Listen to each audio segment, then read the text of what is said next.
Surround yourself with people doing what you want to do. If you find yourself struggling in your health or in an area of your life, then find out why doing it on your own could be the absolute hardest way to do this, and a community may make things so much easier. Before I started my online business, my online programs and the groups, I used to do everything one-on-one. And to me, that was the most effective way to help somebody to get the transformation in the most efficient way. And then it was suggested to me to do it, I end up saying the same things over and over again. Why don't I record them, put them into the course and deliver it that way? And I was like, I don't think that's going to work, right? And I begrudgingly did it. It took me some time before I actually agreed to it. And I thought, this isn't going to work because I need to be part of their process, right? I need to be part of the person's journey because I am there to help them. So what I found was when I released the first iteration of Bye Bye Burnout, and it was only a very small group, but the transformation was pretty wild, okay, I have to say. And then when I ran it again, I was really shocked. So what I was shocked about was that actually I didn't need to be the picture. Surprise, surprise. Obviously, it's my method. But what I found was the power of a community, which I had not known or seen before. So the power of a community to allow you to create the changes with a lot more ease, to keep up momentum and motivation, and to overcome a lot of your roadblocks that are standing in your way. So after I ran it as a group program, it didn't make sense for me to continue just doing one-on-one because it actually felt like I was not doing the best service that way, right? So doing the community work and doing the group work is so much more impactful than doing just one-on-one. And so if someone's working with me one-on-one, and yes, people do that obviously, but there is so much to gain out of a community. And I'm going to explain to you why that is. Really, when we're looking at changing anything about our life or changing our health, healing should not be done alone. We're already experiencing so much loneliness. So apparently in Australia, a quarter of Australians have reported feeling lonely. And researchers have found that there are different types of loneliness. There are feeling lonely in intimate areas, so lacking a romantic partner, social loneliness, so not having enough friendships. But then there's also community loneliness, which is yearning for a community of like-minded people. And that is what you get in a group, right? So I've seen people in the group, because a lot of the time as people are going through something, some of the symptoms concern them. How long it's taking them to implement something concerns them. Like there was just little things along the way that sabotage people's progress. And so in the group, hearing other people's journey makes you feel like, wow, that's totally normal. Oh yes, I'm struggling with that too. Okay, maybe that's just part of the process, right? The community normalizes your experience. And in my experience, that when you normalize your experience, it is much easier to work through that process. Okay, when we feel like something's wrong or is big or bad or ugly, whatever it is harder to work through. Okay, so the community keeps you motivated, keeps you moving through your roadblocks, helps you to see your roadblocks, because sometimes it's just easier to see it when somebody else is going through a problem and staying stuck. And you're like, oh, I can totally see what their problem is. And then you can see it in yourself.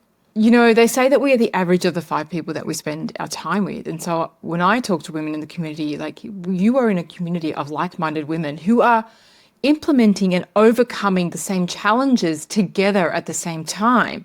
So say your whole family goes on to a health program with you, it makes it so much easier to stick to it, right? And so having that community is having your community doing the same process that you're doing, so it creates a lot more ease. When we look at healing together, there was many years ago, back in the times of ancient Greece, if people were feeling sick or unsatisfied with their life or wanted to turn a corner in their life, they would go to visit one of the hundreds of healing centres around Greece and the Mediterranean. And going to these healing centres wasn't just about showing up, getting your herbs, getting your medicines and leaving. It was a whole process. It was literally a journey. So you would have to spend a few days to walk to the healing centre. On your journey, you would see people who were leaving and they would share their stories about what they achieved there, right? And sharing those stories, the people would feel uplifted walking towards a healing centre, right? They would feel excited, they would feel inspired. They're almost halfway there, right, in the way that they feel.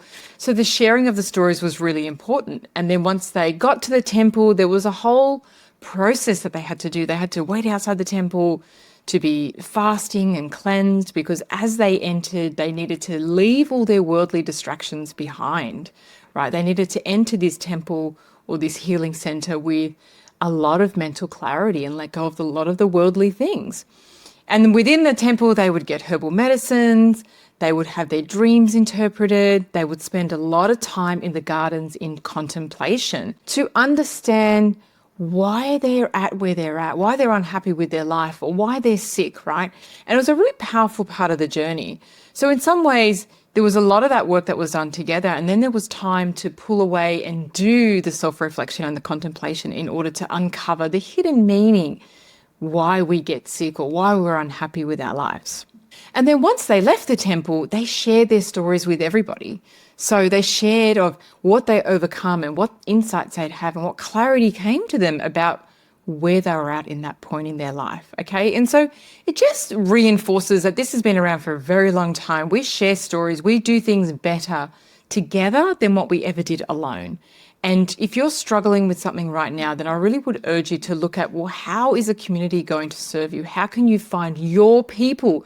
How can you immerse yourself with your people who have got the same intention, who want the same outcomes, and who are working towards it? And 100% they're going to hit their own or meet their own challenges and saboteurs. And how are they overcoming it, right? And really normalizing that process. I recently joined a mastermind where it's going to require a lot of travel and it's very expensive, and I don't have any one-on-one with the leader of it's his mastermind, right?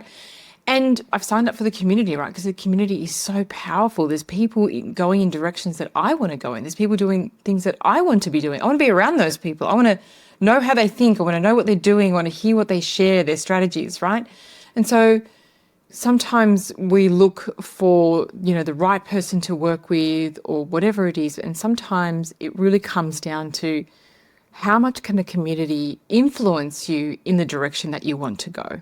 So if this is you, leave a comment below. I'd love to know, have you seen the power of a community to help you to take action and do things that you wouldn't normally do, right? And what might help you right now that in an area that you're stuck in? How may a community help you to accelerate your progress? Let me know in the comments below.